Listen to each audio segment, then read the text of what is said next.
आज मैं दो पर्टिकुलर वर्ड्स के ऊपर मैं बोलना चाहता हूं, टू पर्टिकुलर वर्ड्स, फोकस और दूसरा वर्ड है रिस्पेक्ट। हर ऑर्गेनाइजेशन के अंदर में काम बहुत होते हैं, लेकिन हर जगह पर काम कंप्लीट नहीं होते। कभी हम लोगों ने एनालाइज किया है कि कंप्लीट क्यों नहीं होते? कंप्लीट नहीं होने के पीछे कारण होता है कि एक मिसिंग वर्ड होता है, वो होता है फोकस।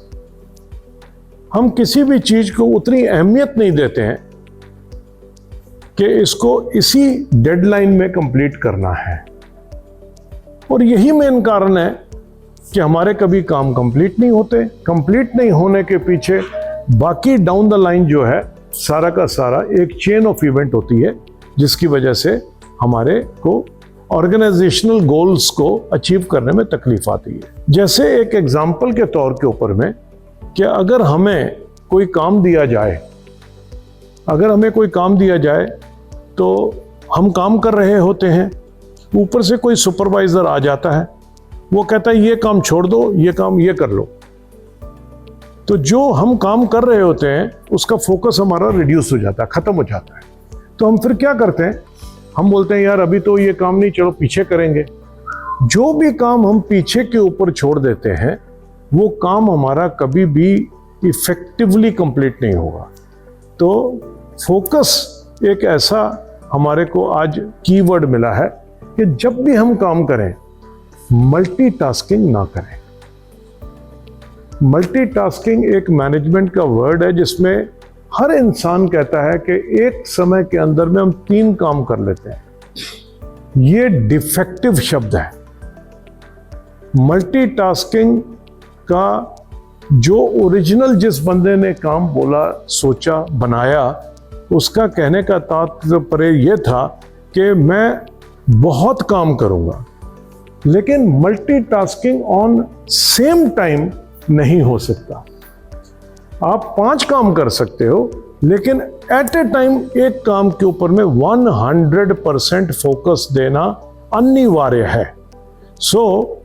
आज के बाद आप एक सारे अपने अपने लेवल पे ट्राई करिए कि भाई जब मैं जो काम कर रहा हूं उस पे 100% दे के उसको कंप्लीट करके उसके बाद दूसरा काम चालू करूं, तो आपकी कैपेबिलिटी भी, एफिशिएंसी भी बढ़ती है। जो भी काम करूं 100% उस पर दूंगा समय, फिर खत्म होने के बाद सेकंड काम करूं। अब मैं आता हूं दूसरे वर्ड पे, वो है रिस्पेक्ट। रिस्पेक्ट का वर्ड का मीनिंग क्या होता है? रिस्पेक्ट जो ऑर्गेनाइजेशन में कैसे दी जाती है, और आप डिसरिस्पेक्टफुल और रूड कैसे गिनते हैं अपने आप को, कि हर एक हम जितने हैं, हम जब भी आते हैं अपनी ऑर्गेनाइजेशन के अंदर में, जब हम वार्तालाप करते हैं, हम किसी प्रपोजल के साथ आते हैं।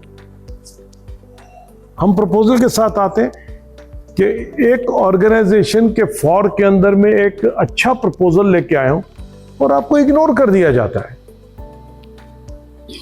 आपकी बात का कोई ध्यान नहीं देता, आपका प्रपोजल लिया हुआ एक डस्टबिन के अंदर में चला जाता है, और आप ये फील करते हो यार मेरे को प्रपोजल देने में क्या फायदा मिला, ये तो मेरे हिसाब से, क्योंकि आपका व्यू है कि आपके अनुसार वो ऑर्गेनाइजेशनल गोल को आगे बढ़ा सकता है, मिशन को आगे बढ़ा सकता है। लेकिन कई जगह पर मैनेजमेंट या आपके पीयर ग्रुप उसको नजरअंदाज कर देते हैं। जब वो नजरअंदाज करते हैं, आपके लिए वो डिसरिस्पेक्टफुल होता है। तो आपको ये काइंडली सेकंड वर्ड का याद रखना बहुत जरूरी है। कोई भी आपका पीयर ग्रुप में से कोई भी अगर मेंबर ऑफ द टीम आपको कोई प्रपोजल भी दे, तो आप उसको ध्यान तो दो, उस पर ध्यान दे के उस पर कोई एनालिसिस तो करो कि इसके प्रपोजल के अंदर में कितना वेट है। जिस दिन आप उसकी बातें सुनेंगे, उस दिन आप उसकी बातों को रिस्पेक्ट करेंगे। तब जाके कई जगह पर ऐसा एक फॉर्मूला निकलता है, इजाद होता है, जिसके अंदर में ऑर्गेनाइजेशन का फायदा हो सकता है या पूरे के पूरी टीम को उसका लाभ मिल सकता है। रिस्पेक्ट खाली ये नहीं है कि मैं आपकी उम्र से रिस्पेक्ट करता हूं, रिस्पेक्ट का मतलब है मैं आपके आइडियाज की रिस्पेक्ट करता हूं। ये बहुत जरूरी है कि छोटे से छोटे लेवल पे भी जो काम करने वाले एक टीम में होते हैं, उनके पास भी कुछ ब्रेक थ्रू आइडियाज मिलते हैं। और जब हम उनकी आइडियाज को ना सुन के हम उनको नजरअंदाज कर देते हैं, उनके प्रति डिसरेस्पेक्टफुल होते हैं हम। तो सेकंड ये है, ऑर्गेनाइजेशन के माध्यम में आपको ये जानना है कि भाई किसी का भी कोई आइडियाज है उसको काइंडली सुना जाए, उसकी एनालिसिस की जाए और उसके बाद में अगर उसकी विश्लेषण करते हुए उसमें कोई फायदा मिले तो उसको यूज में लाया जाए। आज के लिए मैं इसी शब्दों के साथ आपको 2 कीवर्ड्स दिए हैं आज।